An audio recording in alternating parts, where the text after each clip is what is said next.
તો આનંદીબેન સરકારે વિધાનસભામાં પસાર કરેલા ગુજસી ટોક સામે પણ હવે કોંગ્રેસે ઠેર ઠેર દેખાવો શરૂ કર્યા છે। રાજકોટમાં યુથ કોંગ્રેસે આ કાયદાની હોળી કરીને વિરોધ નોંધાવ્યો હતો।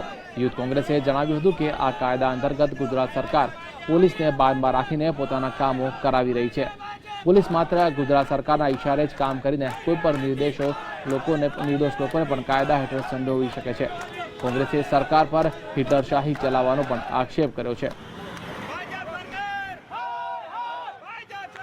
ગુનેગારની ધરપકડ થઈ હોય ત્યારે જે એમનું નિવેદન છે એ કોર્ટની અંદર બાહ્ય રાખવામાં આવે છે અને એને ચેલેન્જ કોઈ કરી શકતું નથી। જ્યારે આપણે જોઈ શકીએ છીએ ત્યારે ગુજરાતની અંદર પોલીસ અત્યારે શું કામગીરી કરી રહી છે આપણને ખ્યાલ છે કે ગુજરાત સરકારના નેજા હેઠળ દબાઈ અને પોલીસ કામગીરી કરી રહી છે। ત્યારે નિર્દોષ કોઈ આ કાયદાની અંદર નિર્દોષ લોકો ન હણાઈ જાય એના માટેનો ખાસ વિરોધ કરવામાં આવ્યો છે।